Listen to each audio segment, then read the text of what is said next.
tutti a tutti.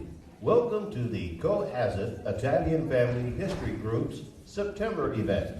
I'm Ron Seggi from Universal Studios, Florida. Tonight, we have a special evening in store with our featured guest speaker, Frank Caruso of Caruso's Natural Health. Please take your seats and please take a moment to turn off your cell phones. We hope you enjoy the evening. Get the mic happening. Testing. Right, there, thanks. So buonasera, signore e signori. Benvenuti a tutti. Welcome. It's not me, is it? Sorry? I can use the other one. You want to turn that off? No problem. Anyway, apologies, everyone. How's that? Nothing. Testing 1, 2. There we go. That's good. Yeah. Anyway, so thank you all for coming. So some new faces, which is fantastic to see. Constitution for the Italian Family History Group for the past probably 7 or 8 months with Cohasset, and we finally got that approved just last week. So I just wanted to actually explain that to everybody that this actually means that we now have our own guidelines and we can have our own official membership situation. And so starting tonight, we can officially sort of commence our official membership to the Italian Family History Group, where we decided, so $5 a year, people can become members, where you have voting rights at our AGMs, which happens in November, and it also gives you discounts at various functions that we do in our yearly dinners, etc. So anyone that is interested, actually at the end of the night at that table over there, we have little forms for everybody to actually take away and read, or if you want to sign up tonight and actually pay your $5, you're welcome to. And we'll probably get a general email out to all of our database in the next week or two with regards to that. Short little news blurbs and reports that I like to do each month. The Italian Family History Group are grateful. We just recently got a grant from Leichhardt Council. And so we really appreciate that grant. And we also just received, just yesterday, a grant from the New South Wales Community Relations Commission. So that's to help us promote these events that we do, which are 9 times a year. So we're grateful to the New South Wales Commission for that. We actually, from time to time, plan ahead, about a year ahead, of various functions or events that we would like to do to get anybody interested in. And one of the things that is actually on our agenda right now, and we can confirm this in about a month with you, is that there is a community called New Italy, which is up in the Woodburn area, which is near Lismore, Grafton, where back in 1882, 1883, a large group of descendants from Italy came and settled and became farmers, and each year they have a celebration up there, a festa, which is called Carnevale Italiano, and that's happening this year, a week after Easter, the 12th of April. And we are just looking into some travel arrangements, either bus or airplane, and some accommodation at a discount rate, and we will let our members know once we have that in place, if anybody's actually interested in doing that. The Italian Family History Group actually did that a few years ago, I think, Dominic, and it was really quite successful. So we're looking at that, so we'll keep everybody informed.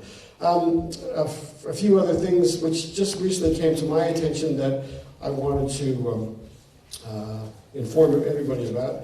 There is an event, excuse me, I can't hold the mic and read at the same time, an event that's happening in 2015 in Canberra. It's called Congress 2015, and what it is, it's all about people, not just of Italian descent, who are interested in finding out various aspects of how to research for your own family tree.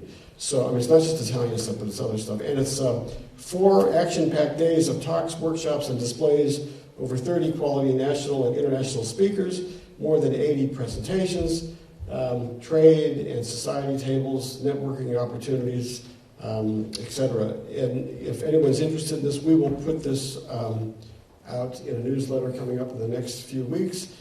And you're welcome to go to the website that we provide to read more about it if anybody's interested. You know, it could be something interesting for you. There's also an event that's happening on the 8th of November in Sydney that I wanted to announce.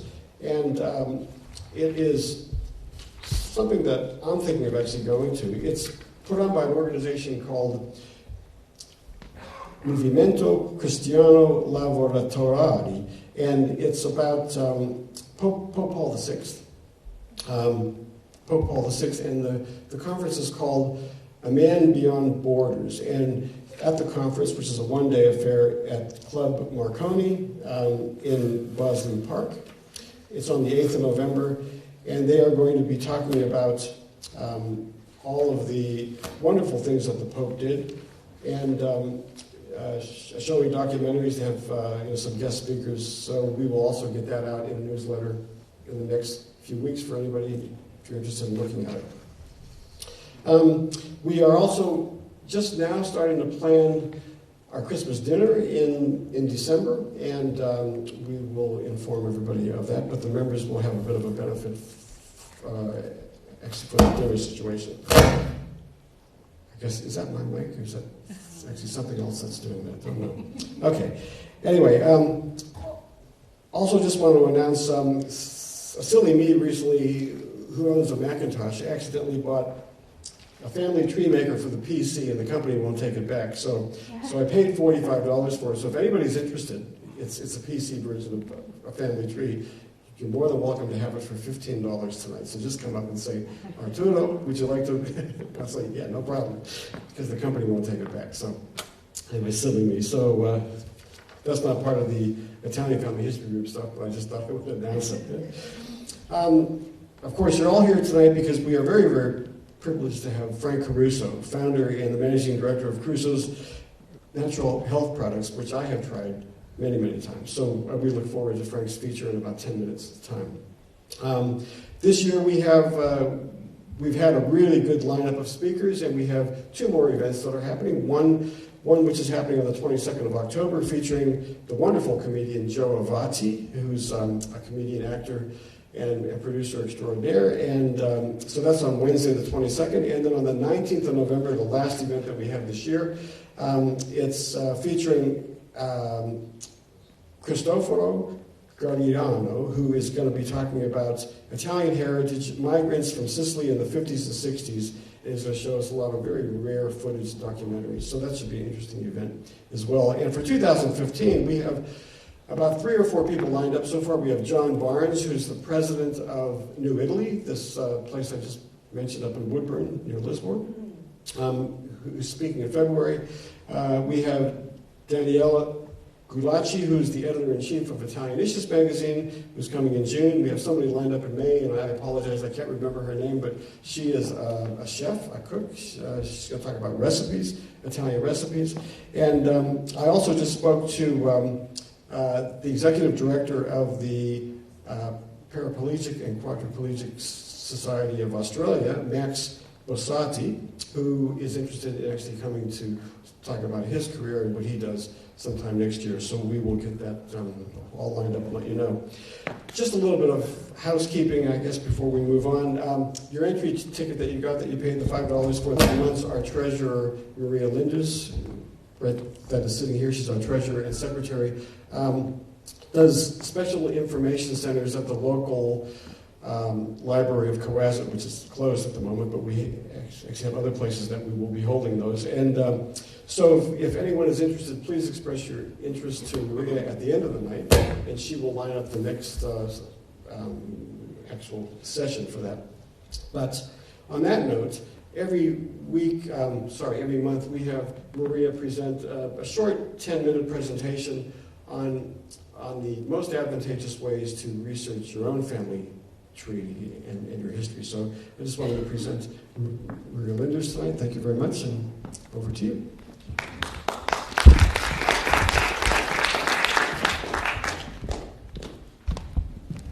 Good evening, everybody. I just want to get out of everybody's way.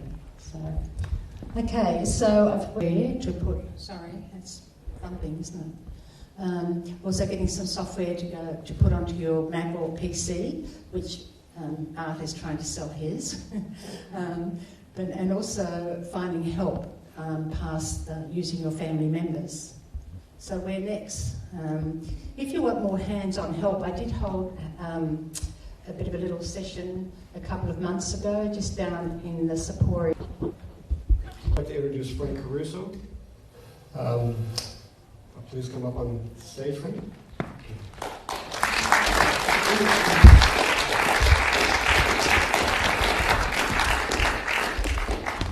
Welcome. Please have a seat. It's good to see you. Thank you for your time and your interest in the Italian Family History Group. Pleasure, mate. I'm happy to be. I'm just excited to be. Yeah, fantastic. Yeah. Thanks, guys. Thanks for coming. Yeah. So, very quickly, I just thought we would just start, basically back in Italy. So, where did you grow up in Italy? No, can't hear. How's that? Yeah. Can't hear me. Okay, so let's just try and get the mics right before we go on. So, Aaron, can I use my actual lapel mic, or do I have to use the handheld for myself first of all? You can try your lapels. I'm just having signal issues. I'll just have to use this. That's no problem. Okay. So, what part of Italy is your family from? My dad's here tonight. Where are you, Dad? Dad's 83 years of age. From regional Calabria. Dad and Mum were both born in the same town, Right. which was San Giovanni di Girardi. That's it. So I was born here. All of my family, all my brothers and sisters were born here. I've actually prepared a bit of a slide on the family history. It only takes a couple of minutes. Maybe we can just go through that. And That's the start, yeah. yeah, that'd be great. Eh? Hope you don't mind. What's the word?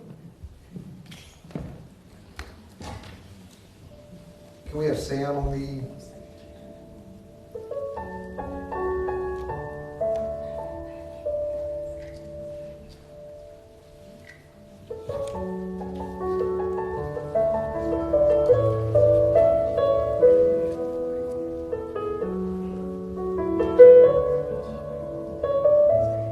Still a good dad.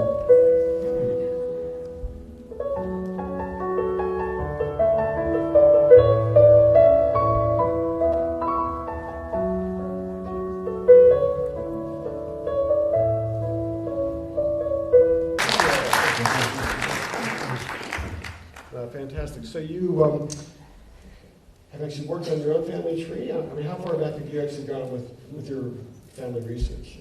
No, actually, I haven't. You haven't? No. My sister Rita's done a bit of research, but I was actually very excited when I seen spoke to Maria about the history, the access that you have here with the software, and when I get a few hours, I'm going to come down and do our own research and see how far back we can go. Because I don't know, Dad's been very vague. I really don't know any further back than our grandparents. And I think Rita's the same, so I'm looking forward to pursuing that in the near future. Yeah, I've been back to the village once, a couple of years ago. It's fantastic. It's a beautiful spot down there. Yeah? Beautiful. Exactly. The south of Italy has something very, very special to it, I know. My family comes from that area as well. Yeah. So is that me with this mic? Yeah. So Frank, for you in your career, it actually all started around 1979, I think, wasn't it? When you decided that it was actually time to sort of look at life in a healthier way, forget the afro, forget the cigarette, and to join a gym. And from there... Yeah. Just before we get on to that, I'd just like to maybe tell you the story on when my parents came out to Australia. So I think it's very interesting. I found it very interesting. Quite emotional. My sound's gone again. Mum and Dad were married in 1951 and they decided to come out to Australia. I think Mum's sister had already arrived here a few years earlier, and so they decided to make Australia their home, just like a lot of you know, Italian families in those days. They wanted to give their kids a better start in life, and felt that Italy didn't have a lot to offer, particularly after the war. So they made arrangements to come over. As it worked out, it didn't quite go to plan. When Mum had all her paperwork ready, but she had got her paperwork ready before she was married, so still under the Marcellino name, and they were married, and then they decided to come over at a certain time. But in the meantime, Mum fell pregnant with my brother Rick. And the way the story goes is that Mum had to leave before she was 3 months pregnant. Otherwise, they wouldn't have allowed her to leave at that time. Dad didn't have his paperwork ready, so he had to stay behind. And I remember Dad saying that he waved Mum goodbye from the docks, and he really didn't know at that time if he'd ever see his wife again. And that's it's quite amazing when you think about it. You know, like coming to a country on your own, on a boat on your own. I think she had a couple of friends from the village, but no family. And pregnant, 3 months pregnant. And Dad didn't actually come to Australia until about 12 months later. So Mum arrived here in about January 53. Rick was born in August 53. Dad arrived in December 53. I remember Dad telling the story, just quote me if I get it wrong, Dad, but when Dad arrived in Australia, I think Rick was in hospital at the time, because Rick had a few health problems, and Dad went to see him in hospital, and the nurse pointed out his son. And Dad said, "That's not my son." And the nurse said, "Yeah, it's your son." He said, "No, that's not my son." And he looks at him and he says, "That's my son over there." And he recognised Rick. They look very similar. But another ironic feature, another feature on both my dad's body and Rick's body is that Dad was actually born with 6 fingers on both hands. But when he was young, they actually chopped the 6 fingers off, so he's got 2 stumps there. And sure enough, Rick was born with 2 stumps also. And Tony. But I think Rick had fingers also, had the amputated, right? So I remember Mum showing me the fingers in a bottle. So it's quite funny. So Dad arrived in December 53, and I was born exactly 9 months later. So Dad was basically home. So I just wanted to tell that story, so I think it was worthwhile.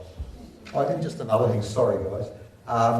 And you know, I don't know you guys, but we grew up, we were all born in Australia, but we grew up in an Italian household. And I don't think I could speak English until my brother went to school and came back and taught me English. So we only spoke Calabrese. Right. And Grandma looked after us while Mum and Dad worked. But I think it was 1963 or 4, Dad had a very serious accident. He fell from a roof. Can't remember the warehouse, but they were very slow that day, and he ended up, the boss put him up on the roof to paint the roof. And as he was on his floors painting the roof, walking backwards or crawling backwards, he didn't notice the fiberglass corrugated roofing, and he fell through it.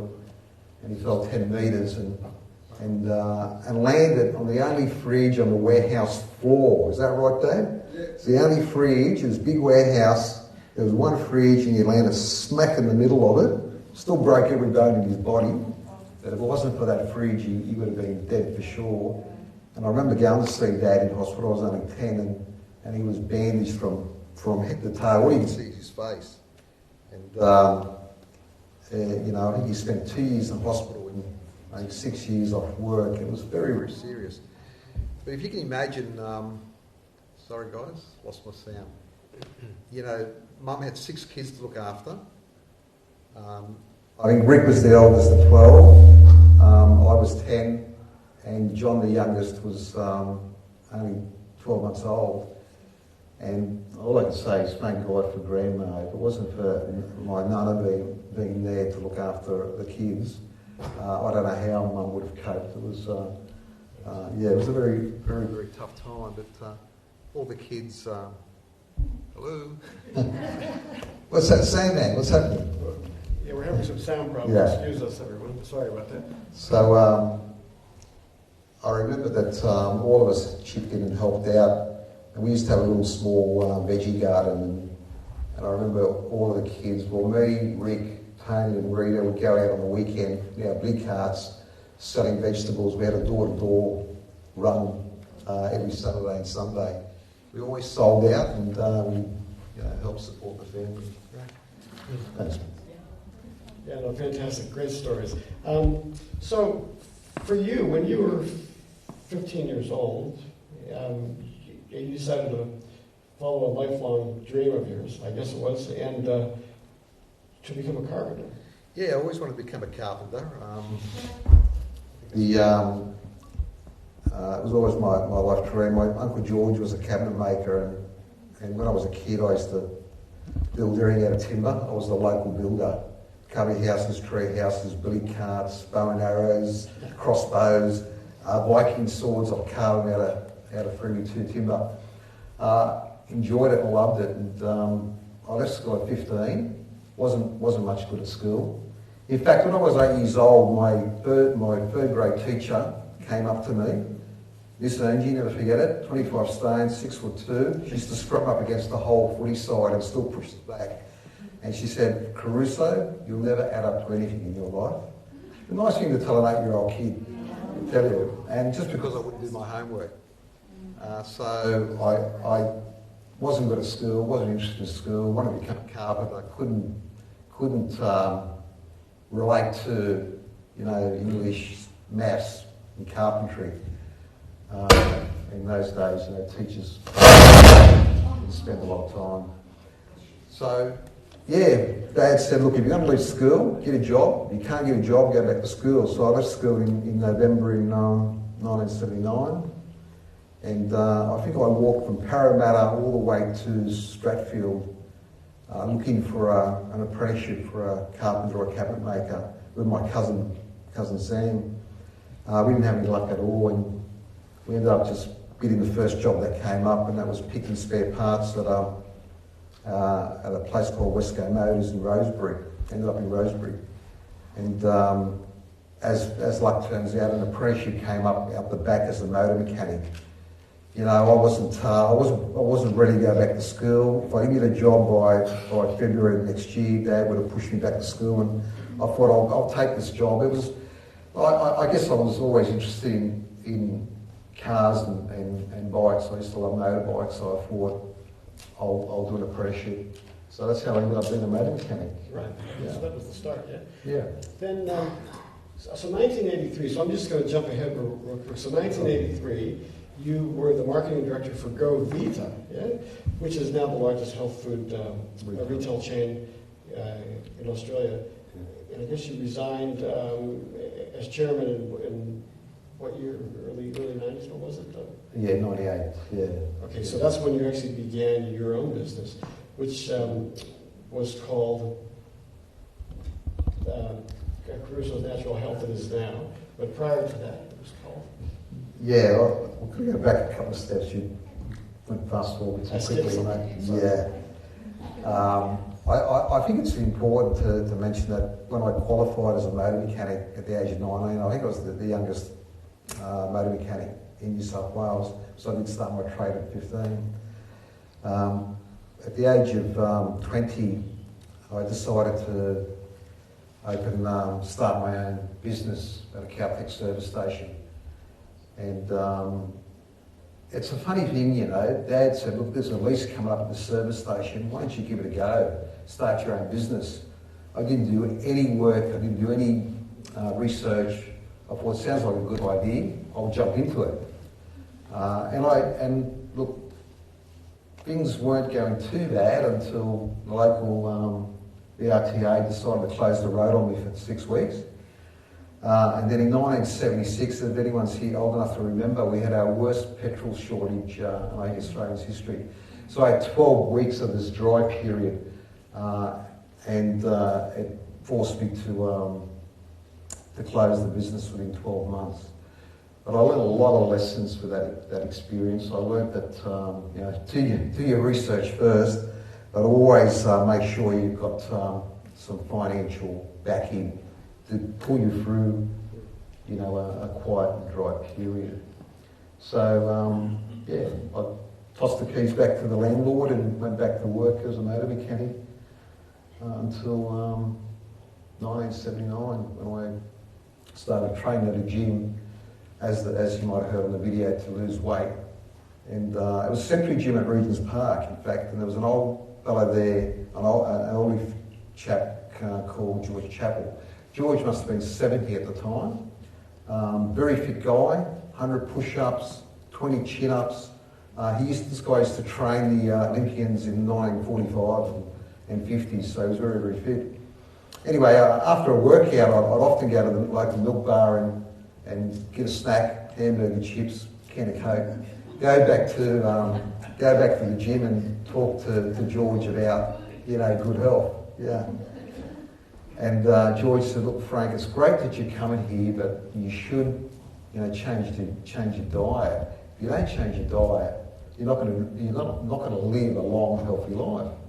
And I says, "Well, what do you mean, George? I've got my meats, my salad, my tomato, my can of Coke, and some potato. That's got to be good for you." He says, "Frank, do yourself a favour." He grabbed this book behind his counter and he handed it to me. He says, "Frank, do yourself a favour, buy this book and I promise you it'll change your life." I said, "George, why can't you just tell me what to eat? I've never read a book in my life, except for comic books." And he says, "No, Frank, take this book home and read it."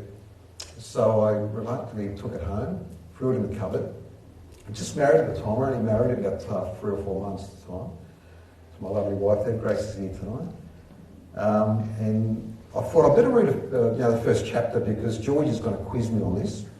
So I picked up the book and read the first few pages. I couldn't put it down. The book was called Miracle of Fasting by Paul Bragg. I actually read it from cover to cover in about 3 days, 250 pages. And through the George's word, it changed my life. And that's where it all started. So that was the turning point in terms of you not being a carpenter or across the motor mechanic. This was a new frontier for you. So this book really, really did it, yeah? Yeah, well, it did. So what was the next step for you? So what did you do? Well, I was really passionate about this new discovery. It wasn't just the book, it was the first time in my life someone had said, take responsibility for your own health and you can live a long, healthy life. I mean, when you grow up as a kid, you hear about cases of, Johnny up the road dying at 4 years of age from cancer and Johnny next door with 21 years of age dying of a heart attack or diabetes. And I'd say, "Mum, how come these people are dying young?" And she'd say, "Look, it's God's will." You grow up as a kid, you're thinking, "Gee, this is just pot luck here, you just got to take a chance in life. Go to church, pray a lot and hope it doesn't happen to you." And so when I read the book and read Paul Bragg's principles, it was the fact that this is the first time in my life that I heard someone talk about prevention and talk about taking responsibility for your own health and eating to live and not living to eat like a lot of people do today. So that was the catalyst that really got me excited. Okay, so then when you worked for Go Region, that position, that was not far after that? Yeah, I opened the store on the 1st of November 1982, like I said, a pre-act birthday. I turned 60 next month, guys, the 1st of November. Yeah. It's been 32 years since I opened the store. We opened the store and about a year later I joined a buying group called Go Guider, which was just a buying group at the time. I think there was 6 members at that time. It was very early days. They made me marketing director after 3 months because nobody else wanted the job. It wasn't a paying position, it was all voluntary. But I thought I'd like to take the opportunity. We're in this life to learn and I've always wanted to try something new. I always like to get my teeth to something that I know nothing about. And I was always interested in marketing. So I got involved in Go Guider Group and actually was director for 15 years and president for 2 years. And I actually stepped down in 1998 because I started the business by then, the supplement business, and I wanted to focus full time on that. So I had to let go of Go Vita, which is a non-paying job anyway. So I skipped one little thing. I think prior to that, you were actually very heavily involved with a publication called Health News, which was really, really quite successful. So that was another stage in my life. In about 1988, I think it was, I used to write columns in my local paper. Used to called Natural Health, and they worked really well for me. And I used to have hundreds of people come to the store, and I thought, I'm going to really build the business up. I really need to promote the benefits of the product. The best way to do that is to tell people about it in the local newspaper. So I had this column that I used to write, and it was working really, really well. And I said to Tony, look, I missed this, but Tony, my brother's here today, and he's my partner also. Tony is my business partner and my younger brother. I said to Tony, look, wouldn't it be great if we can have our own publication and we put out a letterbox and we can promote the business that way and have 12, 15 pages, whatever. So I published this newspaper called Health News, but to make it viable, I had to increase the circulation. It wasn't very affordable to do 50 or 60,000 copies for one store. So I wrote to about 600 health food retailers across the country, and to my surprise, I had all these retailers order the publication. Before I knew it, I think the second issue went to 1.1 million copies. So it just exploded. And I think at the time it was bigger than the Daily Telegraph, and it was, in fact, because I remember the printing company telling me that. So I printed that for 8 years, and I didn't run a publishing company, but that's the way it ended up, and did it for 8 years, and then I sold out of that business in 1994. Okay, yeah. So this sort of continued passion for health really is your, keeping the body natural, making sure that you put all the right things into it, keeping the actual digestive system healthy, et cetera, et cetera. So it all started then, and then as chairman for Govita. And then what was the first sort of initial idea that you had when you started your own company? Well, when I worked in the health food store, and again doing the publication, I was involved in a lot of the editorials, and I used to deal with all the major suppliers, and I knew most of the owners personally. It didn't take me long to realise that a lot of people in our industry, unfortunately, weren't as passionate as I was in natural living. It's funny, I got involved in the industry because I really loved to do what I'd done.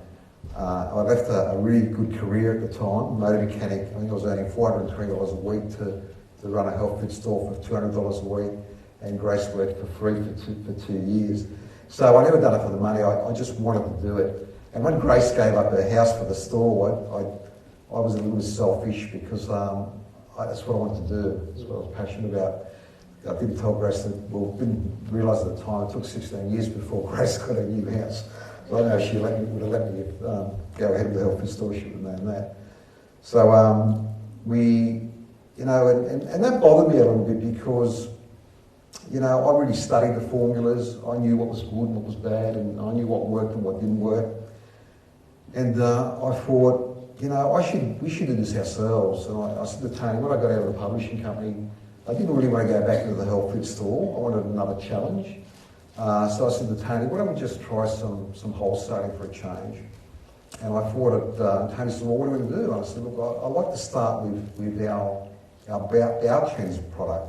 Bowtrans was a product that we sold in our own store. It was a formula that I mixed up in about 1985, which we put together for people that suffer from constipation, but more specifically for people that suffer from candida. Because people, when you put them on candida diets, they constipated. So I wanted to put together a fibre formula that was on their allowed list and would help with constipation, and it worked really, really well. And one of the biggest selling products in our store, in most health food stores, and I think most pharmacies today, are laxatives. So I thought there is an urgency out there to treat the condition. So my first product was quick fibre. And it's funny, I remember ringing up Dad and I said, Dad, you're sitting at home doing nothing. You want to come in and mix a product up for me because I want to wholesale it. And I thought, cheap labour. And Dad goes, of course, son, I'll come tomorrow. So Dad comes in and he starts packing this quick fibre out the back. And I think we were doing maybe 1,000 units a month or something. And I decided to advertise it in the Sunday papers. And I think it was about 1995, early 1995. And I said to Dad, I went out the back and I said to Dad, look, I think we have to outsource this. You're not going to be able to keep up. And he's got carob all over him and fibre, and he's got his apron on and you can't see his face because of the powder. And he goes, no, bring it into the mix. I'll mix it out the back. And we did outsource it, and I think we went from 1,000 units a month to 20,000 units a month, and that was really the start of Totally Natural Products. Well, so that really got the ball rolling. That was it. Yeah. Great product. Still is a great product today, and it's still part of our range. So I'm very proud of that. Yeah, fantastic. Yeah. So then you really started to build the company from that point. Yeah. It was the whole. Look, the idea originally was just to bring out a few products that help the digestive system, because all my learnings initially was bowel health. Paul Bragg's book, Dr. Norman Walker's book, Bernard Jensen, read about 20 or 30 books on bowel health. Death begins in the bowel. If you keep your bowel healthy, digestive system healthy, everything else will look after itself. That's the principle. So I wanted to come out with a whole range of digestive products, which I started to do. And I guess as we built up the distribution, had reps on the road, it was just a natural thing to bring out other health products and formulas, which we have done. So we're up to around, I think, 120 SKUs now. So a sort of incredible range of products that you have. I mean, I've actually tried a couple of your products. The one product that I do sort of continually every 3 months is the Quick Cleanse program. It's a 7-day program. Yeah. Which is really fantastic. It's great. That was my second product, and it's actually my first listed product. Sold over 2 million programs. We were the first ones to come out with an internal cleansing program. It was my passion. I always wanted to come out with one.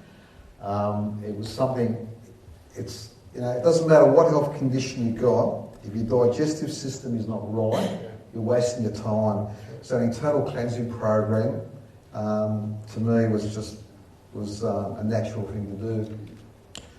It's still the number one internal cleansing program today. Everyone else has tried to copy me. You've probably seen them on the market, the lemon detoxes and the berry detoxes and all that. They're all, they're not, this is specifically designed for internal cleansing. So many chemists will have this. Absolutely amazing, and it's a big seller, they all tell me, so, Yeah. Right. So I've tried it a few times. And what's the difference between the 7-day and the 14-day? I just doubled. The 15 days is the best program. I brought out a 7-day because you've got a lot of people out there that work in offices and that, they just can't go the 15 days. Yeah. You have to follow a diet. But I always strongly recommend that people do the 15-day. It's just got it's supportive of a natural diet. It's not a starvation diet. You don't fast or anything. It's just a really good natural diet. And I've got a great combination of herbs in that formula that help, flush the intestines. You feel really good, lots of energy. And It's a really good fantastic way to project. It makes you think clearer. You sleep better. I can't make all those claims. It's not working for me tonight. I haven't taken it for a couple of months. So talk briefly about building your company. Where do you start from all that? Look, I think coming out with formulas and products is not easy. It takes a lot of time, a lot of research. Fortunately, I've surrounded myself with great people. That's one of the huge learnings I've had in developing my company, is employing good people around you. So we employ people with science degrees. We have naturopaths there. We have product managers, marketing people and sales people. So that's been, I guess, one of the reasons of my success is able to have people around me that are experts in all those different areas. It's very, very important. You've got to remember, as going as a motor mechanic to a retailer, there's a big change in running a company like Caruso's. When I think we're the 9th or 10th biggest vitamin company in range in pharmacy today. So it was a bit of a change for me, but it's certainly been a good one. And we just keep working hard in developing the best formulas that we can. And the only reason we do the 100% money back guarantee is because I really stand behind my products. Unfortunately, when you buy supplements, you've got to check your label. There's a lot of my competitors, they'll make the same claims as us, but the formulas are not as good. So you might pay a little bit more for my formulas, in some cases, not all, but you're getting, in a lot of cases, a lot stronger, a lot better dose in my formulas. So they have to work. If they don't work, we have to give people their money back. And I'm happy to refund people's money if they don't get the result. And we're the first supplement company to do that in Australia. And I believe in America too. I don't think anyone does 100% money back. Well, it's a great policy, really, because it really just says that you stand so much by your product, So the team of people that you have, factory, offices... warehouses at Eastern Creek. We actually started the business in my garage. Then we bought a place at Wetherill Park, it was 200 square metres. A few years later, we built another place that was 1,100 square metres. I thought I said, Tony, I'm going to retire here. Only lasted 5 years there, and we built a new place out of Eastern Creek, which is 3,600 square metres. So we've got all our team there. We don't actually manufacture. Our products are manufactured here in Sydney. Well, 98% of them are. All of my products, except for 4, are manufactured in Australia. So we do all of the formulations, we do all the designs in-house, we do all of our own marketing, and most of our own production, and we distribute all of our products into roughly 3,000 outlets across the country. We do it all from Eastern Creek. Wow. Yeah. And your team consists of how many people? I think we have 52 now, 52 people with full-time, part-time and casual. Another point I want to make, I'm very patriotic. I'm a big believer in keeping the jobs in Australia. Unfortunately, there's we're losing a lot of jobs to overseas manufacturing, and even though it costs us more to manufacture in this country, I'll continue to do it. The unfortunate thing with our industry, and most of you guys won't know this, but it's worth knowing, is our industry, and I believe it's the only industry where it's optional to include the country of origin on your label. If you pick up a vitamin bottle and it doesn't say made in Australia, ask the question. And there's a lot on the shelves that you believe are Australian, but are not made in Australia. And check some of the popular ones out. And I don't mean have a look, and they might have their name and address, but if it doesn't say made in Australia, ask the question. I'm not suggesting that it's not, but you'd think if it was made in Australia, they'd be proud to put it on their label. So what's your future vision looking like? I mean, because you're always thinking ahead, because I know you're really sort of... I love the industry, I love what I'm doing, and I'll continue doing it to the day I no longer can. But look, my vision for the company is to grow it, obviously, but my real goal is to export. By exporting my product into Asia, in particular, I can bring money back into the country. That way, we can grow jobs in my business and create jobs. Oh, fantastic! So. You told me earlier today on the phone that today was a very, very special day for Caruso's Natural Health because you have a brand. Is it okay if I mention this? Oh, the new commercial? Yeah. Yeah, we just launched our new commercial today. Took 2 days to film. It's completely different. We've not done anything like this before. I don't think I've ever seen it done in the industry before. It's just it's promoting the Caruso brand, and it's promoting the Caruso story. We went out to Dural to film this, and I got my family involved, and I got my team of experts involved. So we got family and friends, and my team of guys from Caruso's. So 2 days to film. It's incredible. They got 16 hours of footage, and they bring it right back to 45 seconds. And I can't believe it. The director's famous words. One more time, one more time, one more time, one more time. You'll hear me a dialogue here of having 90 words. Well, it took me 2 days to get that right, and one take didn't sound the same as the next take to me, but I guess that's their job. So we can play that. We'd just like to see it, guys. Yeah. Like to see it. It used to be actually the first to see it, so I think it goes to air tonight, doesn't it? Ross, my marketing manager's here tonight. Okay. So you guys will be first to see it. I'd like to get your feedback on it if you don't mind. Is that okay? Yeah, fantastic. Yeah. I'll see if I can get this thing to work here. Yeah, well, it's very engaging because it's very Australian. What do you feel? What do you feel when you see that? Can you give me some words?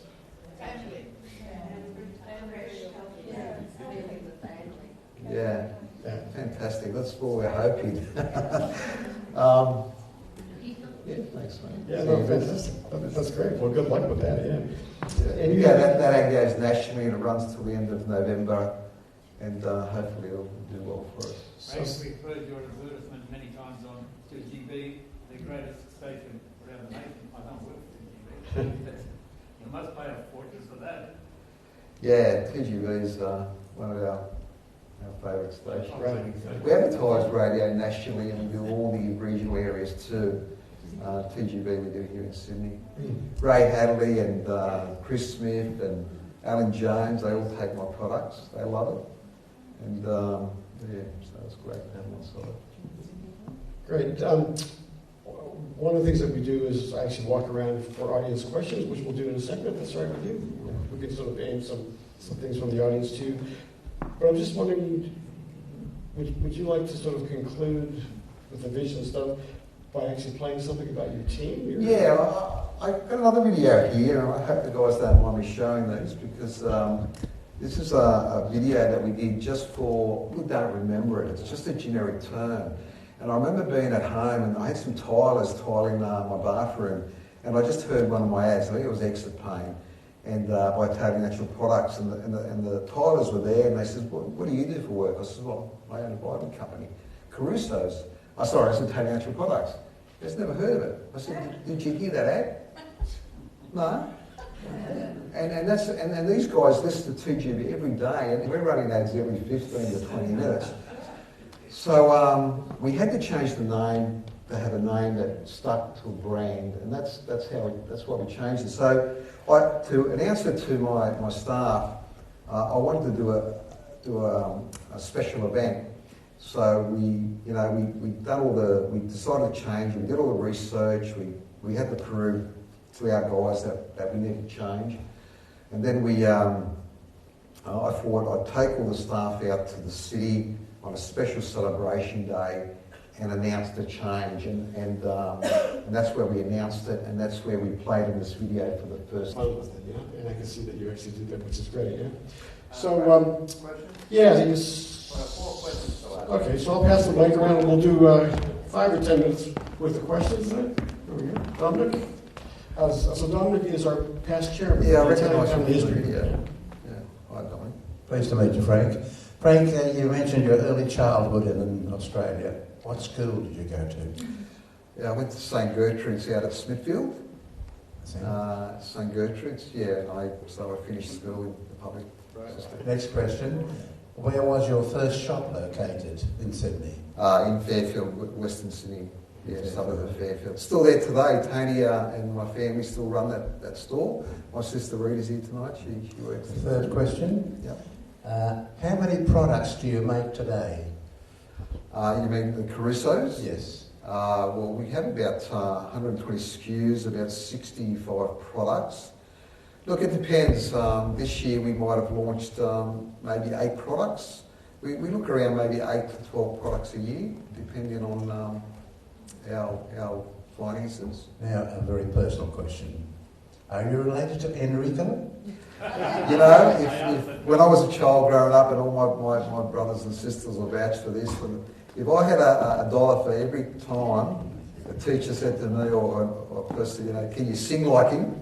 I'd be very, very rich today, but you don't hear it anymore because people don't remember Enrico Caruso. Dad can sing like him. Okay? No, we're not related, unfortunately. I'm going to pass the mic up. Would you like to sing? Oh, Solo Mio or something. Oh, that's great. Okay, so any other questions? I'm sure there's plenty of questions. I mean, I'll have a couple. But Somebody here's going to ask a question. Julia, ask a question. yeah. Thanks for coming. So, any questions here? I missed it. For you? Do you mainly sell online? No, we don't. Well, we don't sell directly online, but you'll find our products online. All the retailers that we sell to sell online. But we don't actually sell directly. We don't have a website that we actually sell. So sell. what retailers? I've never seen. Oh, sorry, you'll find. Products. You haven't seen my products? No, Oh, I wasn't okay. looking. Well, that's a shame. In all leading pharmacies, you'll find it in all Chemist Warehouse, Priceline, Nationals, Good Price. They all support us, and look in pretty much every health food store. Yeah, you'll probably notice it now. You probably weren't looking for it. And remember, we're an Australian-owned company, 100% Australian-owned, and a lady there, our reg officer, which is a scientist, and we have naturopaths that do that research. All of the claims that we make are supported by scientific evidence. If we don't have the evidence, we can't make the claim. Australia is probably the best country in the world that polices that, and it's got a very, very good register. Yeah. So we have one more question over here. This is meant to be funny, and so far so good. Thank you. Good on you. Thank you very much. No, fantastic. Okay, well, thank you. So on behalf of the Italian Family History Group, we really appreciate your time and you sharing your family story, your successful career, and great products. And so we always like to end the night with 2 things. We do a raffle, which will have you pick things out of the hat. Oh, okay. But on behalf of the Italian Family History Group, we just give a little gift to our guest speaker, and I hope you enjoy it. Thank you very much. A few little things in there for you and the family too. Yeah? I always get a bottle of wine. We don't drink, of course, but this is fantastic. Yeah, no, that's great. So thank you very much. So Maria.